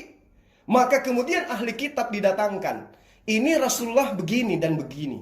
Lalu kemudian Waraka mengatakan, oh dia adalah Jibril yang dinubuatkan di dalam kitab para nabi. Dia menafsirkan kitabnya Bani Israel dari bahasa Aramaik, dari bahasa Ibrani ke dalam bahasa Arab. Artinya dia ini ahli kitab. Dialah yang mengatakan itu. Tapi apakah kemudian orang-orang pada masa itu percaya? Tidak. Orang tidak percaya langsung bahwa betul dia adalah nabi. Proses itu berjalan kurang lebih 22 tahun. Barulah kemudian orang-orang ini yakin bahwa dia betul-betul adalah nabi. Dia betul-betul adalah utusan Tuhan. Tidak serta-merta rebah ke tanah. Siapakah engkau Tuhan? Akulah Yesus yang kau aniaya. Kapan dia bertemu? Kok bisa-bisanya menganiaya Yesus? Lalu kemudian pesan Yesus kepada murid-muridnya, aku akan datang nanti di akhir zaman untuk datang kedua kalinya. Lah ini yang datang ke Paulus ini siapa? Katanya datang kedua kalinya nanti di akhir zaman. Berarti yang datang setelah Yesus terangkat ke langit, datang kepada Paulus itu siapa? Dikatakan Roh Kudus. Oh bukan. Kenapa? Karena kata Yesus di dalam Yohanes 14 nomor 26 dikatakan, ketika Roh Kudus itu datang, dia akan mengingatkan segala perkataan yang pernah aku ucapkan kepadamu. Artinya, Yesus sudah pernah menerima perkataan, sudah menerima firman. Firman ini disampaikan Yesus kepada murid-muridnya. Nah, ketika murid-muridnya ini menerima firman, Roh Kudus datang, firman yang pernah mereka dengarkan itu diucapkan lagi oleh Roh Kudus. Nah, sekarang surah-surah Paulus, adakah ucapan Yesus terekam kembali ke karangan Paulus? Tidak. Berarti bukan Roh Kudus yang mengajarkan. Tetapi kalau di Al-Quran, qala inni Rasulullah, qala inni Abdullah, atani al-kitab. Itu yang datang kepada Rasulullah. Itu yang datang kepada Rasulullah. Perkataan kembali yang pernah Yesus ajarkan kepada Bani Israel. Qala inni Abdullah, atani al-kitab wa ja'alna nabiyyan. Itu yang diajarkan kembali oleh Ruhul Kudus kepada Rasulullah Muhammad SAW. Dia akan mengingatkan kembali perkataan yang pernah aku ajarkan, yang pernah aku ucapkan, yang pernah aku katakan kepada kalian. Nah, maka karena itulah kemudian umat Islam hari ini mengakui dia sebagai utusan Allah. Kenapa? Karena dulu pernah dia mengajarkan kepada Bani Israel dia utusan Allah. Kemudian kembali Ruhul Kudus mengajarkan kepada Rasulullah, Yesus itu utusan Allah. Kalau yang datang kepada Paulus tidak. Yang kalian salibkan itu telah dijadikan menjadi Tuhan. Kapan Yesus mengajarkan itu kepada murid-muridnya? Siapa yang berkata bahwa Yesus itu adalah Tuhan, apa yang dikatakan itu diimani sepenuh hati, bahwa Yesus itu adalah Tuhan, maka dia akan diselamatkan. Kapan Yesus mengajarkan itu? Sementara menurut Yesus, Roh Kudus ketika dia datang kembali mengingatkan apa yang pernah ia ajarkan kepada Bani Israel. Apa itu? Wahai Bani Israel, aku adalah utusan Allah kepadamu. Inni Rasulullahi ilaikum. Aku diutus kepada Bani Israel, mengajarkan mereka kembali kepada hukum Taurat. Itu kembali diucapkan oleh esensi yang datang, pribadi yang datang kepada Rasulullah Muhammad SAW. Tapi roh yang datang kepada Paulus mengajarkan Yesus adalah Tuhan, mengajarkan Yesus inkarnasi Tuhan, mengajarkan Yesus pencipta alam semesta yang nusul menjadi manusia. Kapan Yesus pernah mengajarkan itu? Sementara Roh Kudus ketika datang mengulangi kembali ucapan Yesus yang pernah Yesus sampaikan kepada murid-muridnya. Di mana Paulus bisa menunjukkan ada korelasi antara pengajaran Yesus kepada Bani Israel dan korelasi surat-surat yang ada di dalam suratnya dia? Tidak ada, Bang. Tidak ada sama sekali. Karena itulah kemudian saya katakan bahwa umat Islam itu mempelajari kitab sucinya berdasarkan akal, berdasarkan logika dan juga wahyu. Tidak seketika menerima dan mengimani, tapi difilter menggunakan akal, kemudian dizelami dengan wahyu itu sendiri. Begitupun ketika kami belajar tentang kitab Abang. Kami pelajari akal menjadi filter pembenarannya, menjadi filter saringannya, kemudian kami lihat kondisi-kondisi di dalamnya. Nyata bahwa itu bukan kalamullah, bukan perkataan Tuhan. Saya kembalikan kepada Bang Kus. Silakan.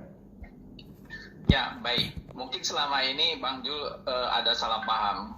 Karena kalau dikatakan Paulus itu pengakuan Lukas, tidak demikian. Karena Paulus itu pernah ketemu dengan Petrus, dengan murid-murid yang lain. Jadi dengan demikian itu saling mengkonfirmasi. Kalau Petrus itu melihat bahwa Paulus itu salah, itu pasti itu akan terjadi pertentangan, bahkan mungkin pertempuran. Jadi mereka hidup itu sejaman. Jadi ini ada saling mengkonfirmasi. Apalagi gitu yang kurang, itu kesalahpahaman aja. Jadi disinilah kalau ke perjanjian baru itu tidak bertentangan dengan perjanjian lama, masih sama, sejalan. Tetapi kalau Quran itu kan bertentangan dengan perjanjian lama. Kalau kita mau ambil Torah itu sebagai patokan. Misalnya contoh soal siapa anak yang akan dikorbankan itu, Ismail atau Ishak, itu aja udah bertentangan. Jadi jelas ini pasti salah satu benar, salah satu salah. Nah, jadi kembali pertanyaannya adalah sebenarnya siapa yang datang kepada Muhammad itu? Karena apa? Karena kalau dia itu memang diutus oleh Tuhan Sang Pencipta, pasti akan sama dengan yang ada di Torah maupun sampai ke perjanjian baru. Gabriel mengatakan Yesus itu Tuhan, dan di dalam Daniel 7 ayat 25 dikatakan Mesias the Prince itu akan mati, artinya itu mati disalib. Tetapi Jibril mengatakan bahwa Isa itu adalah nabi, bukan Tuhan. Jibril juga mengatakan bahwa Isa itu tidak mati. Jadi ini dua hal yang berbeda. Jadi sebenarnya Jibril itu bukanlah Gabriel. Itu bertentangan sekali. Dan itu kalau kita bahas secara detail di dalam kehidupan Maryam dan sebagainya juga jauh berbeda. Makanya saya bisa mengatakan bahwa Isa itu bukan Yesus. Kebetulan aja nama-namanya sama. Ya. Jadi di sini kita lihat bahwa siapa sebenarnya yang mendalilkan semua yang Bang Jul katakan, soal pedoman hidup, soal bahwa Tuhan itu tidak bisa menampakkan diri, bahwa hanya kepada nabi-nabi sebelumnya menampakkan diri, sedangkan kepada Muhammad tidak. Siapa yang mendalilkan? Itu adalah makhluk itu sendiri. Jadi artinya, Jibril mendalilkan untuk dirinya sendiri. Dia mendalilkan selama 22 tahun untuk dirinya sendiri. Apakah itu valid? Tidak bisa. Kalau itu didalilkan sejak ribuan tahun sebelumnya, kemudian terjadi kepada Muhammad, saya percaya itu terjadi. Tetapi jelas di Genesis 17 dikatakan bahwa Tuhan sudah menolak keturunan Ismail. Tidak mungkin pada akhirnya dia menerima keturunan Ismail. Itu tidak mungkin. Itu sama aja Tuhan menjilat ludahnya sendiri. Kalau dia sudah tahu bahwa nanti nabinya akan datang bernama Muhammad dan itu adalah keturunan Ismail, tidak mungkin Hasyim itu menolak keturunan Ismail. Itu pikirkan coba dengan akal sehat. Jadi dari hal ini aja kita sudah melihat. Saya tidak mau membahas lebih dalam tentang isi daripada kita masing-masing. Saya cuma minta tunjukkan, kalau ada Tuhan menyatakan diri kepada Muhammad seperti halnya menyatakan diri kepada Nabi Israel secara aktif. Bukan Muhammad yang datang kepada Tuhan, tetapi Tuhan yang datang kepada Muhammad. Barulah itu valid seperti Nabi-Nabi Israel. Yes, saya akan angkat topi. Tapi kalau itu tidak ada, Bang Jul, percuma Anda cerita apapun juga, karena pada saat di akhirat akan ditanya, betulkah ajaran ini dari Sang Pencipta? Kalau Sang Pencipta itu menolak pernah datang kepada Nabi ini, mengangkat Nabi itu hapus semuanya, Bang Jul. Mohon maaf. Terima kasih. Oke. Silakan. Baik. Ya, teman-teman yang lain mohon maaf sebentar kami ya. Nanti ditanggapin ya. Jadi gini. Kalau Anda mengatakan tidak ada bertentangan perjanjian lama dan perjanjian baru, jangan terlalu jauh, Bang. Ajaran Yesus dengan ajaran Kristen aja bertentangan kok. Bertentangan. 180 derajat ajaran Yesus, ajaran Kristen itu bertentangan. Nah, kemudian berkaitan dengan ajaran Paulus, Anda mengatakan dia datang ke Petrus, dia datang kepada siapa bilang? Yang Anda baca itu adalah kitab yang Anda harus pahami berdasarkan dengan paradigma berpikir Anda, tanpa Anda menyadari bahwa tulisan itu adalah tulisan Lukas, tulisan Markus, bahkan 1 Petrus pun, 2 Petrus pun itu masih tulisan Paulus. Kalau dia adalah tulisan Petrus murid Yesus, maka yang didudukkan di dalam ajarannya itu tentu Yesus, bukan Paulus yang kemudian yang diajarkan digaung-gaungkan di dalamnya. Lalu kemudian di dalam Kisah Para Rasul 21 nomor 27 sampai nomor 36, di situ orang-orang Israel teriak loh, "Hai orang Israel, tolong! Inilah orang yang di mana-mana mengajar semua orang untuk menentang bangsa kita dan menentang hukum Taurat dan tempat ini, dan sekarang ia membawa orang-orang Yunani pula ke dalam bait Allah dan menajiskan tempat suci kita ini." Siapa yang dimaksud? Paulus. Siapa yang teriak? Para ahli kitab, para murid berdasarkan kitab Anda. Kisah Para Rasul 21 nomor 27 dan seterusnya. Ya, kayak gitulah. Nah, ini bukti bahwa yang meneguhkan kemudian kerasulan Paulus orang Kristen dari Eropa, Yunani, Romawi yang meneguhkan kerasulan Paulus. Orang-orang Yahudi abad pertama sudah menentang dia, mengajarkan sesuatu. Bahkan ketika orang Yunani itu masuk ke dalam bait sucinya Allah, ya, itu diterangkan oleh dalil kitab Anda sendiri bahwa orang-orang Israel diseru, tolong, inilah orang di mana-mana mengajarkan semua orang menentang bangsa kita dan menentang hukum Taurat. Siapa yang menentang hukum Taurat? Paulus. Jadi itu sangat nyata di situ. Lalu kemudian berkaitan dengan Rasulullah Muhammad SAW. Saya tadi sudah menyatakan kepada Anda bahwa Allah berfirman kepada para nabi sesuai dengan hukum, sesuai dengan peradaban, sesuai dengan zaman, sesuai dengan kemampuan. Tidak mungkin pada masa Abraham, pada masa Adam sudah diperintahkan berhaji, diperintahkan sholat 5 kali sehari, diperintahkan ini dan itu. Tidak mungkin. Kenapa? Allah belum menyatakan diri kepada mereka. Mereka dinyatakan dulu. Makanya di dalam Al-Quran itu ada seruan, ya ayyuhan nas, ya ayyuhan nas, seruan kepada seluruh manusia. Kalau di kitab-kitab sebelumnya seruannya ya Musa, terus kemudian ya Bani Israel, ya Daud, itu seperti itu. Tidak ada ya ayuhan nas, wahai seru sekalian manusia. Tidak ada yang kayak begitu di dalam kitab-kitab sebelumnya. Lalu kemudian ketika Allah datang kepada nabi-nabi sebelum Rasulullah Muhammad SAW, Allah tidak seketika lantas mengajarkan seperti ini loh yang berlaku untuk selama-lamanya. Kecuali 10 hukum itu. 10 hukum itu memang sampai hari ini umat Islam mengimani dan itu tidak boleh dirubah. Tapi yang dikatakan syariat, syariat dikhususkan kepada kaum masing-masing. Itu yang perlu Bang Kusnadi pahami. Nah, terkait dengan keimanan orang Kristen, ini apa nyambungnya dengan ajaran Yesus? Yesus praktisi Yudaism. Praktisi Yudaism berarti dia tunduk kepada hukum Tuhan yang ada di dalam kitab Taurat. Nah, sementara Kristen mana ada tunduk di bawah hukum Taurat? Tidak. Hanya menggunakan nama Yesus untuk supaya melegalkan ajaran mereka. Melegalkan ajaran mereka bahwa antara kitabnya Bani Israel dengan kitab Kristen itu tidak bisa dipisahkan satu sama lain. Tapi faktanya dibawa-bawa tapi ditolak juga sama kalian. Itu yang perlu dipahami. Jadi Allah datang kepada Rasulullah Muhammad SAW melalui perantaraan malaikat Jibril. Bukan dia yang datang. Kenapa? Karena manusia itu sudah mendengarkan nantinya tentang Musa, tentang Abraham, dan seterusnya. Di mana diterangkan Al-Quranul Karim yang akan menjelaskan itu. Jadi Allah tidak perlu lagi datang seperti datangnya kepada Musa. Ya, tidak perlu. Karena itu tidak dibutuhkan lagi. Karena Allah sudah dikenal. Allah sudah dikenal. Pencipta alam semesta itu sudah dinyatakan ada. Ada yang menciptakan alam semesta ini, dan itu adalah Allah.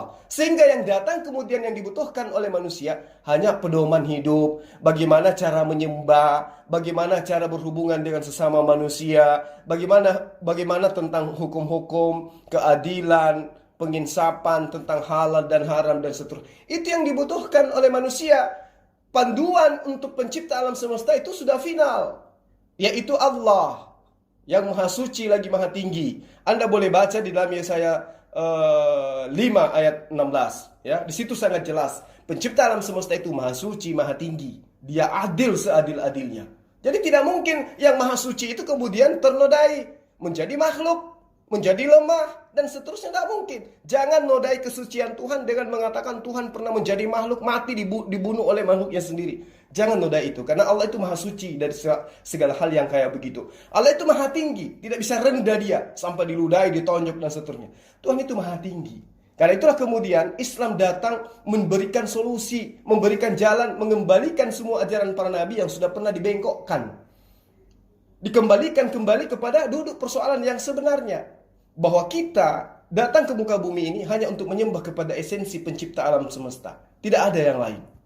Jadi kalau ada yang kemudian mengatakan Tuhan datang dalam rupa manusia, nah ini dia. Apa bedanya dengan ajaran Hellenisme? Apa bedanya dengan ajaran politeisme? Dewa-dewa mereka yang tidak nampak menampakkan diri menjadi makhluk, menjadi manusia. Krishna, Horus, Atis dan seterusnya. Apa bedanya dengan ajaran Romawi Yunani? Tidak ada bedanya dengan itu. Cuman kemudian orang-orang belakangan, ya saya katakan saja Kristen, mengambil kitabnya orang Yahudi, terjemahannya kemudian dijadikan sebagai kitab.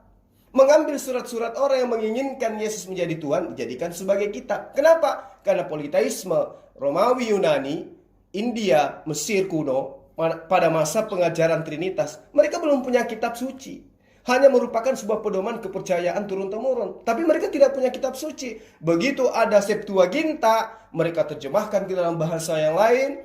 Itulah kemudian mereka jadikan sebagai kitab suci untuk mengukuhkan, melanggengkan ajaran nenek moyang mereka yang mengakui bahwa pencipta nusul menjadi makhluk. Demikian. Mungkin dari sebentar Bang, mungkin nanti ada dari Bang Valen atau teman-teman yang lain bisa menanggapi. Silakan.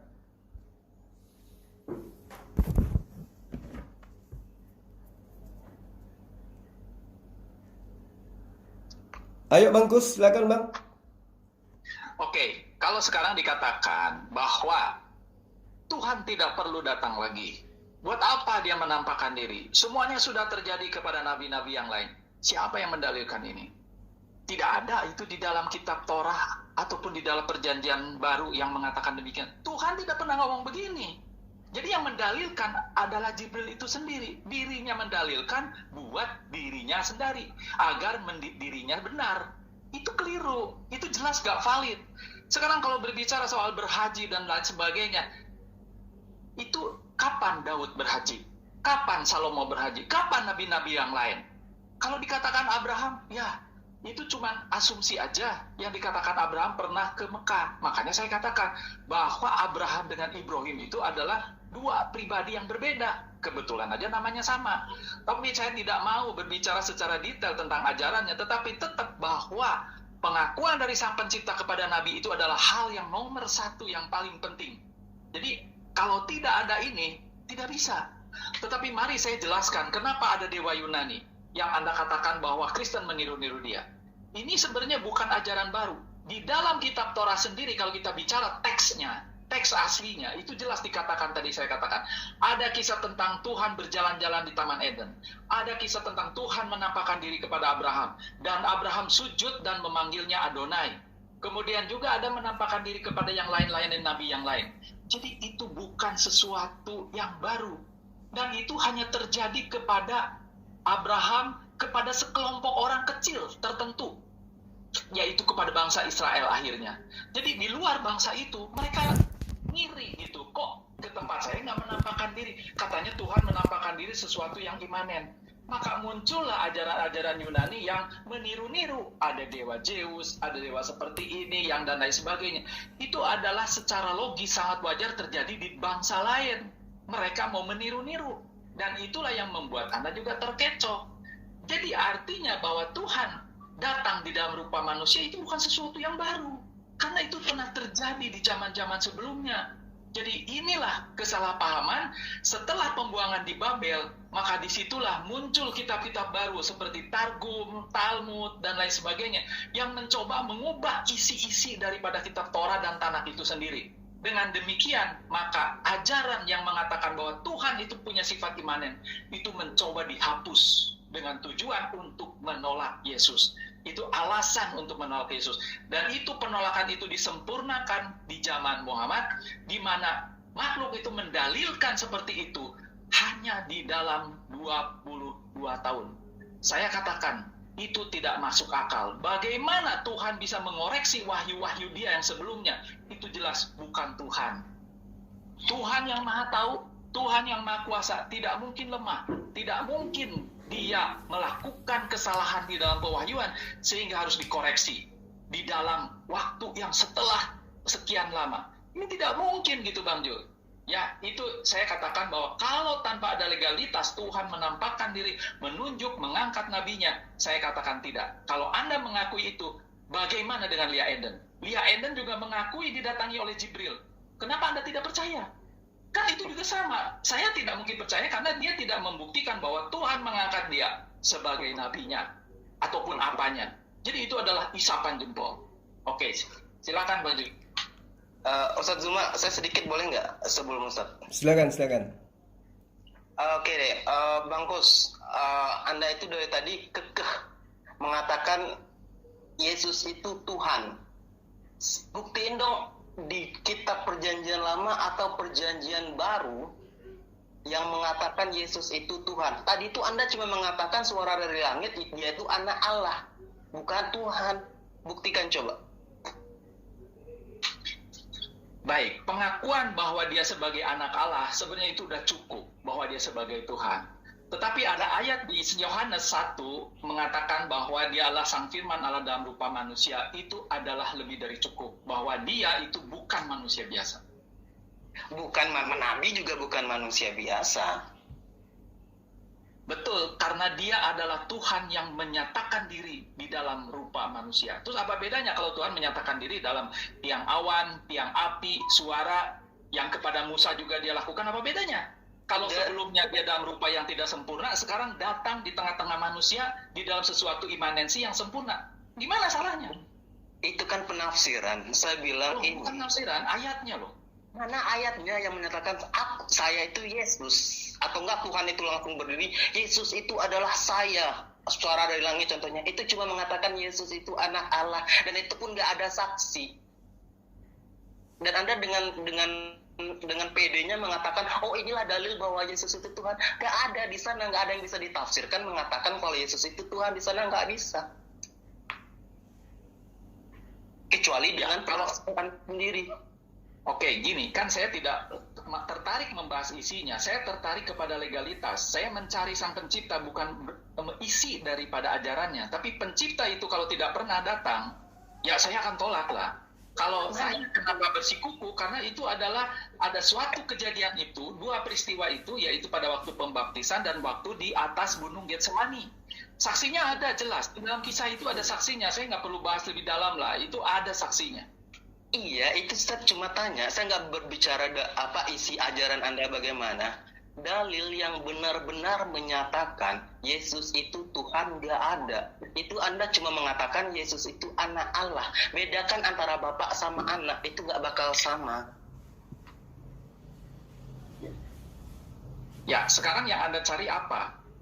Tadi Anda kekeh kan mengatakan, oh Tuhan itu muncul dalam bentuk wujud manusia yang sebenarnya. Kapan? Mana dalilnya? Tadi Anda cuma menggunakan dalil bahwa ada suara dari langit mengatakan kalau Yesus itu anak Allah. Itu suara dari langit itu suara siapa? Kalau seandainya Yesus itu adalah Allah sendiri, dia nggak mungkin bersuara dari langit, dia langsung teriak di sana. Ya, sekarang kan gini, itu kan di Yohanes 1 ayat 18 dikatakan, tidak ada seorang pun melihat Allah, suaranya, wujudnya, tetapi kan ada tetapinya. Tetapi anak di pangkuan Bapa, dialah yang menyatakan. Berarti dia punya sifat imanensi. Oke, saya tunjukkan di Ibrani 1 ayat 1 ya, saya baca aja ya. Setelah pada zaman dahulu, Allah berulang kali dan dalam berbagai cara berbicara kepada nenek moyang kita dengan perantaraan nabi-nabi. Maka pada zaman akhir ini, Ia telah berbicara kepada kita dengan perantaraan anaknya yang telah Ia tetapkan sebagai yang berhak menerima segala yang ada. Oleh Dia Allah telah menjadikan alam semesta.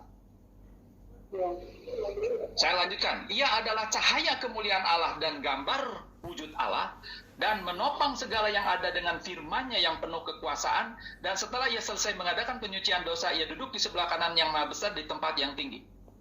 Itu ada pernyataan ayat seperti itu. Di sebelah kanan kanan Nabi. Ini Nabi mungkin nggak seperti ini. Dia di sebelah kanan, dia di sebelah kanan. Yang di sebelah dia siapa? Ini adalah sebuah simbolik bahwa dia adalah mempunyai kedudukan di samping pencipta. Begini Bang Kus, Ibrani itu pernyataan siapa Bang? Surat dari Paulus.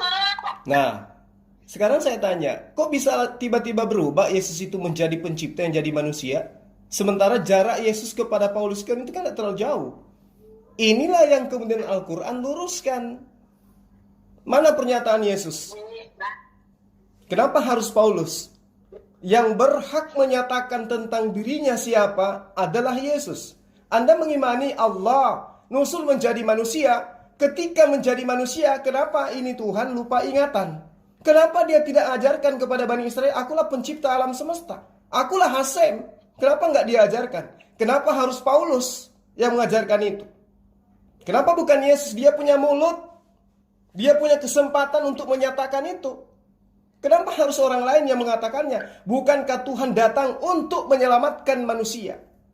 Untuk diselamatkan manusia itu, dia harus dituhankan menurut Anda. Umat Islam tidak selamat karena tidak menuhankan Yesus. Berarti Yesus itu lupa ingatan. Harusnya ketika datang kepada Bani Israel berupa manusia, disitulah momen yang tepat untuk dia katakan kepada Bani Israel, akulah Hasem yang menciptakan alam semesta, yang mengutus Musa, Daud, dan seterusnya. Kenapa Yesus tidak lakukan itu? Kenapa harus Paulus ini yang mengatakan itu?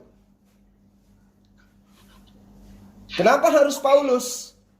Kenapa bukan Yesus? Bukankah Yesus itu yang jalan? Dialah keselamatan dan hidup. Harusnya dia yang mengajarkan itu. Kenapa harus Paulus yang mengajarkan hal yang aneh, yang tidak berkesesuaian dengan ajaran Yesus?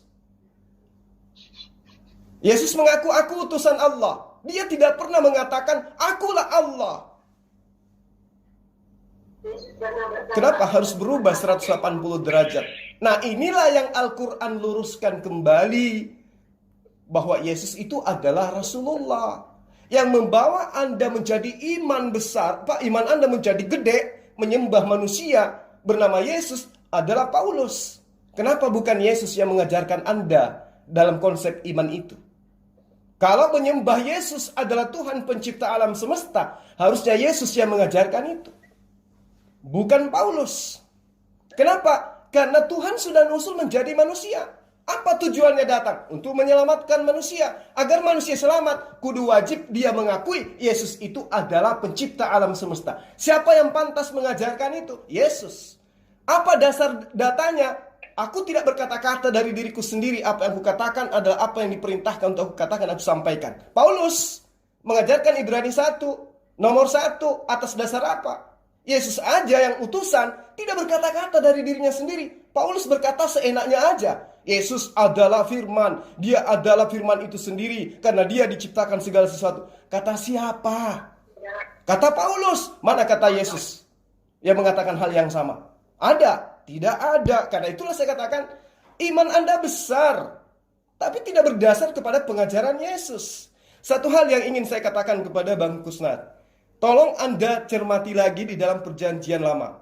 Yeremia 23 nomor 15 sampai nomor 17. Sebab itu beginilah firman Tuhan semesta alam mengenai para nabi itu. Sesungguhnya aku akan memberikan mereka makanan ipu dan minum racun. Sebab dari para nabi Yerusalem telah meluas kefasikannya ke seluruh dunia, ke seluruh negeri. Beginilah firman Tuhan semesta alam. Janganlah engkau mendengarkan perkataan para nabi yang bernubuat kepada kamu. Mereka hanya memberi harapan yang sia-sia kepadamu dan hanya mengungkapkan penglihatan rekaan hatinya sendiri, bukan apa yang datang dari mulut Tuhan. Paulus berkata dengan firman Tuhan ke dia. Lalu kemudian Paulus itu masuk dalam kategori nabi Yerusalem ke dia. Dia mengaku sebagai seorang nabi. Berdasarkan apa yang diberitakan oleh Lukas kisah para rasul 13, dia masuk ke dalam daftar nabi-nabinya orang Kristen. Dan dia adalah orang yang berasal dari keturunan Bani Israel. Berarti Yeremia ini nampar. Dia mengajarkan kefasikan, mengajarkan menyembah kepada Yesus, di mana apa yang diajarkan itu tidak bersumber dari kalamullah, firman Allah, tapi berdasar kepada mulutnya sendiri. Aku berkata bukan berdasarkan firman Allah, berkata sesuai dengan orang bodoh yang ingin berkarya. Di dalil 17 yang dikatakan, mereka selalu berkata kepada orang-orang yang menista firman Tuhan, kamu akan selamat, kamu akan selamat. Dan kepada setiap orang yang mengikuti kedegilan hatinya, mereka berkata, malapetaka tidak akan menimpa kamu. Jadi orang-orang Kristen itu mengaku tidak akan menimpa dirinya malapetaka, karena mereka sudah melakukan hal yang benar. Ya, mereka menolak apa yang Yesus pernah ajarkan kepada Bani Israel. Bahkan dengan beraninya Yesus mengatakan, dengan matinya Yesus mereka dibebaskan dari kutuk Taurat. Sejak kapan orang Bani Israel mengakui bahwa Taurat itu adalah kutukan? Firman Allah yang adalah merupakan jalan manusia Israel kembali kepada penciptanya dikatakan sebuah kutukan. Dan Yesus disebut mati dengan terkutuk. Coba, ini dari mana ajaran ini? Ajarannya dari Paulus dan kru. Yesus sebagai sumber, adakah dia mengajarkan demikian? Adakah dia mengajarkan seperti apa yang diajarkan oleh Paulus? Akulah firman. Jangan terlalu jauh dulu. Pernah tidak Yesus mengaku, akulah firman? Tidak pernah Yesus mengaku firman. Yesus mengaku penyampai firman. Bahkan sebagai penyampai firman, Yesus itu memegang aturan kuat. Pesan Allah kepadanya. Sampai dia mengatakan, aku tidak berkata-kata dari diriku sendiri. Apa yang aku katakan adalah apa yang diperintahkan oleh Tuhanku untuk aku sampaikan dan aku katakan. Valid. Maka dia adalah penyampai firman. Dia adalah nabi. Dia adalah rasul. Yang menjadi rasul adalah Yesus, bukan Paulus. Paulus iki sopo? Kita nggak tahu. Tidak ada data akurat Yesus pernah bertemu dengan Paulus. Tidak ada data akurat. Lalu kemudian ajarannya juga tidak pernah Yesus ajarkan sebelumnya. Ketika Yesus mengatakan dalam Yohanes 14 nomor 26 bahwa Roh Kudus ketika datang mengingatkan kalian apa yang pernah aku ajarkan, apa yang pernah aku katakan kepada kalian. Yesus, coba apa yang dikatakan oleh Paulus. Coba kita cari lagi. Di mana tertulis di pernyataan Yesus bahwa dia pernah mengatakan akulah firman, karena akulah diciptakan segala sesuatunya. Tidak ada. Tidak ada konsep itu diajarkan oleh Yesus kepada murid-muridnya. Kok tiba-tiba ada Paulus mengajarkan hal yang berbeda gitu loh. Kalau Rasulullah Muhammad SAW Anda katakan 600 tahun kemudian 22 tahun mengajarkan menyembah kepada Allah. Nah itu yang dikembalikan kepada ajaran para nabi.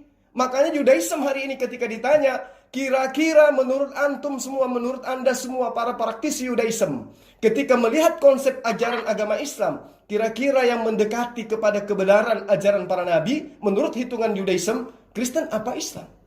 Mereka akan tanpa malu-malu dan dengan gagah beraninya mengatakan Islam. Karena menyembah esensi yang sama dengan esensi yang kami sembah. Coba. Lalu kemudian ketika Anda tadi mengatakan Ismail itu dikutuk dan seterusnya, kemudian yang dikorbankan itu adalah Ishak bukan Ismail. Tunggu dulu. Anda mencoba untuk mengkritisi Quran dengan menggunakan kitab Anda. Sementara Al-Quran datang tujuannya untuk mengkritisi kitab Anda. Anda justru mengkritisi Quran menggunakan kitab Anda. Ini titik kebenarannya jangan dibalik. Selama-lamanya yang datang itu mengkritisi yang lebih dulu. Bukan yang ada mengkritisi yang belum ada. Yang ada inilah yang mengkritisi yang lebih dulu lebih ada. Layaknya Orde Lama Orde Baru, Reformasi. Masing-masing mengkritisi yang lebih dulu. Bukan justru kemudian kitab Anda yang Anda jadikan sandaran untuk mengkritisi Quran. Tidak seperti itu logikanya. Al-Quranlah yang mengkritisi, yang meluruskan, memberi peringatan. Ini loh yang diajarkan oleh Allah yang benar kepada Nabi Musa, yang diajarkan kepada Yesus, yang kemudian dibengkokkan oleh orang-orang yang menginginkan ajarannya Romawi, Yunani, langgeng dengan masuk ke dalam pengajaran para nabi Bani Israel. Saya kira begitu, Bang. Jadi kembali kepada yang tadi, Anda boleh tidak beriman kepada Quran dengan alasan, dengan berbagai macam alasan seperti yang Anda torehkan tadi. Tetapi tolong Anda tanya sendiri kepada diri Anda. Siapa yang datang kepada Paulus? Siapa yang datang kepada Lukas mengajarkan konsep-konsep sehingga melahirkan ajaran Kristen hari ini? Adakah Yesus mengajarkan itu? Nah, lalu kemudian, terakhir dari saya ya. Lalu kemudian, ketika Anda menceritakan banyak saksi, melihat Yesus begono, melihat Yesus begini, yang menyatakan itu sebenarnya jangan Anda. Yang menyatakan itu adalah keturunan daripada Yakobus, keturunan daripada Maria Magdalena, keturunan daripada Petrus, keturunan daripada Andreas, keturunan daripada Simon. Itu yang harus menyatakan itu. Tapi kemana keturunan-keturunan mereka ini? Jika benar mereka menjadi saksi, ada suara dari langit, Yesus berkenan Allah kepadanya dan dia adalah Tuhan. Keturunannya lah yang hari ini menyembah kepada Yesus. Bukan Anda dulu, mereka dulu. Tapi kemana mereka ini? Kok habis keturunan ini? Layaknya Rasulullah Muhammad SAW datang kepada Bani Ismail, bangsa Arab. Di mana kemudian Islam itu bertumbuh dan berkembang awalnya? Di tempat dia lahir, di tempat dia berdakwah, di tempat di mana risalah kenabiannya itu disampaikan. Yesus Tuhan. Di mana dia menjadi Tuhan? Disitulah seharusnya pusat orang-orang yang menuhankan Yesus. Bukan dari Eropa. Tapi ini apa yang nyata kemudian? Apa menyebabkan itu? Konsepnya adalah sebelum Yesus tercipta di atas muka bumi ini, penyembahan terhadap dewa yang nusul menjadi manusia itu sudah ada, diimani secara turun-temurun oleh penjajah tanah Israel kala itu. Siapa? Romawi, Yunani. Maka jangan heran kemudian hari ini kita melihat Kristen itu dari sana gelombangnya, bukan dari Yerusalem. Bukan dari Yerusalem, tapi datangnya dari Vatikan, datangnya dari Eropa. Yang membawanya ke sini bukan para rabi-rabi Yahudi yang bawa ke Indonesia Kristen itu. Yang bawa adalah tentara-tentara dari Eropa, Belanda, Portugis, dan seterusnya. Mereka yang membawa. Apa keturunan daripada Petrus, Simon, Maria, itu lari ke sana semua. Meninggalkan tanah Yerusalem? Tidak. Mereka masih punya bait suci. Mereka masih ada sinagoge. Mereka masih punya kitab. Mereka punya salinan-salinan kitab suci mereka. Keturunan mereka inilah yang seharusnya mengajarkan ajaran Kristen nyembah kepada manusia. Sekiranya ajaran Kristen itu benar-benar berasal daripada Yesus. Faktanya tidak. Hari ini Anda mewakili orang-orang Eropa untuk mendudukkan Yesus menjadi Tuhan. Anda tidak mewakili orang dari Timur Tengah untuk mengajarkan Yesus yang adalah manusia untuk menjadi Tuhan. Tidak. Timur Tengah mengajarkan pencipta alam semesta itu hanya satu. Allah. Hasem. Yod-He-Vav-He. Dialah yang mengutus para nabi. Kalau hari ini Anda menolak kenabian Rasulullah Muhammad SAW, silakan. La ikraha fiddin. Tidak ada paksaan untuk itu. Tapi sebagai saudara saya ingatkan, coba Anda bercermin terhadap rasul-rasul yang ada di kitab Anda. Dari mana mereka mendapat ajaran? Terima kasih. Selanjutnya mungkin saya serahkan kepada yang lain. Nah, saya harus istirahat, ini sudah 1:30 di tempat saya. Demikian Bang Kus, terima kasih banyak. Mohon maaf kalau ada kata-kata yang kurang berkenan. Kita hanya sekedar menyampaikan apa yang kita imani masing-masing. Silakan, lakum dinukum waliyadin. Iman Anda dengan iman Anda, saya dengan iman saya sendiri. Demikian, Assalamualaikum. Ya, terima kasih Bang Jul.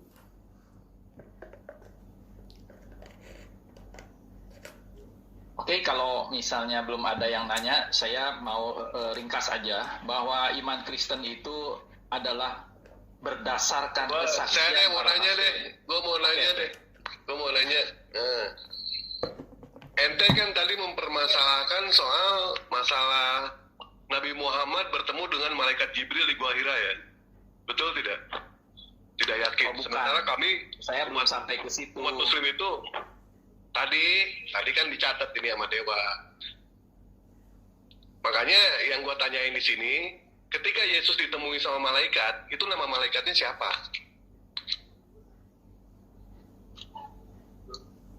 Saya tidak bisa menjawab karena tidak diberitahu oleh Berarti rasul-rasul. bukan malaikat. Ente tadi berusaha untuk menghujat kalau yang ditemuin sama Nabi Muhammad di Gua Hiro itu adalah bukan Jibril. Sementara kami umat muslim diberikan petunjuk. Tetapi ketika Yesus ditemui sama malaikat, nama malaikatnya aja ente tidak tahu siapa. Gue nggak yakin itu malaikat. Kenapa? Namanya tidak jelas. Tapi yang gue yakin itu genderuwo pasti itu. Tadi ente mengatakan lagi, di dalam perjanjian lama tidak bertentangan dengan perjanjian baru. Berantakan itu pertentangannya. Silakan buka di bilangan. Bilangan 23 ayat 19. Allah bukanlah manusia, sehingga ia berdusta. Bukan anak manusia, sehingga ia menyesal. Yesus itu manusia. Yesus itu anak manusia. Mana mau diterangin semua sih itu? Pertentangan antara perjanjian baru dengan perjanjian lama. Berantakan itu. Ya, silakan Bang Julius. Oke. Ya, kira-kira ada lagi mau nambahin? Sebelum saya rasa udah cukup, karena udah malam juga. Dari Bang Palen nih, ada yang mau disampaikan? Ya, udah dijelaskan sama senior kita, Ustadz Juma ya. Saya kira udah cukup jelas. Lanjut Pak Pendeta AMC. Kalau dari Penatua saya rasa dulu. Oh, lanjut. Yang Penatua tapi kan lebih muda dari gue. Oh ya, silakan satu gue kalau mau closing. Ya closing aja. Ini gue buat Ikhwan Villa di live chat. Kita melihat berbagai macam diskusi ya. Ada perwakilan dari saudara kita yang Kristiani, ada yang dari Yudaism, dan tentunya juga ada dari Islam. Sebenarnya apa yang dikatakan oleh Satria Injil atau Bung Kusnandi itu sudah ada ya di dalam Al-Quran. Jadi orang yang sesat itu ketika tidak mau membuka akalnya, hanya beriman berdasarkan dogma semata, itu sama Allah makin disesatkan. Contohnya jelas banget ya, kalau dari kita, saya bukan karena orang Islam, ketika bicara bahwa Al-Quran lah yang berbeda dengan perjanjian dengan Torah. Saya pikir berbeda apanya gitu ya. Bang Valen tadi kan cerita yang dekat itu kepada Yudaism adalah Islam karena tidak menyembah manusia, menyembah berhala. Bahkan orang-orang Yudaism, Bang Valen bilang kalau kepepet boleh sholat di masjid. Kalau kepepet nggak ada sinagog misalnya di Indonesia. Nah artinya apa? Justru lebih mirip gitu loh. Saya pikirnya masalah konsep ketuhanan. Cuma ternyata ditariknya anaknya Ibrahim alaihissalam, yaitu siapakah yang dikurbankan, Ishak atau Ismail. Ini kita catat juga Iwan Villa ya. Belum pernah saya dengar dari orang-orang Yudaism baik di dalam negeri, ya saya kenalnya cuma dikit ya, termasuk Bang Valen, ataupun ketika di luar negeri sama seorang rabi yang memang bertugas di sinagog ya, saya maaf nggak sombong lah, bertemu gitu, nggak pernah mereka menghina umat Islam, kemudian menghina Nabi Ibrahim berzina sehingga memiliki anak zina, keturunan Nabi Muhammad adalah keturunan zina. Kata-kata hujatan ini keluar hanya dari orang-orang Kristen loh. Mohon maaf ya, ini fakta. Saya nggak pernah dihina sama orang Yahudi, tapi sering banget mendengar hinaan bahwa Nabi Muhammad adalah keturunannya Ismail, anak hasil zinanya Ibrahim. Dan ini nggak benar. Di dalam Torah saya pernah dengar Bang Billy apa Bang Valen lupa, bahwa Ibrahim itu memohon agar keturunannya baik dari Ishak ataupun dari Ismail dimuliakan Allah. Dan sampai sekarang loh, Islam itu memuliakan Nabi Ibrahim. Dalam sholat 5 waktu kami itu disejajarkan dengan Nabi Muhammad. Kita membaca sholawat kepada Nabi Muhammad dan juga memuliakan Nabi Ibrahim. Kita menjalankan, nggak mencaci maki Ibrahim sebagai pelaku zina, pelaku ini itu, enggak. Kristen yang menjalankan itu. Jadi terlihat jelas kalau orang yang awam itu mudah meninggalkan dogma, tetapi semakin Anda mempelajari, semakin besar pertaruhan Anda untuk meninggalkan dogma. Saya banyak ketemu orang yang awam, begitu saya jelasin, iya ya, masuk akal juga. Iya ya, benar ya, walaupun nggak langsung masuk Islam, tapi kalau orang yang sudah begitu dalam mempelajari, taruhan dogmanya itu berat banget. Kelas pendeta misalnya, kelas orang yang sudah punya nama misalnya, itu mereka akan mempertaruhkan namanya ketimbang kebenarannya. Gitu Bang Julius Penatua, Bang Zuma, Bang Kusnadi, Bang Valen, Bang Mahadewa, dan semuanya yang nggak kebaca kekecilan, Iwan Villa, mohon maaf kalau ada salah-salah kata. Wassalamualaikum warahmatullahi wabarakatuh. Waalaikumsalam warahmatullahi wabarakatuh. Ustaz Unggul. Ayo, Satria Injil. Kenapa lagi? Apalagi lu dumelin? Saya kira udah cukup. Jadi saya mohon maaf jika ada kesalahan juga dan mohon izin untuk leave ya. Terima kasih buat Bang Jul dan teman-teman yang lain ya. Selamat malam.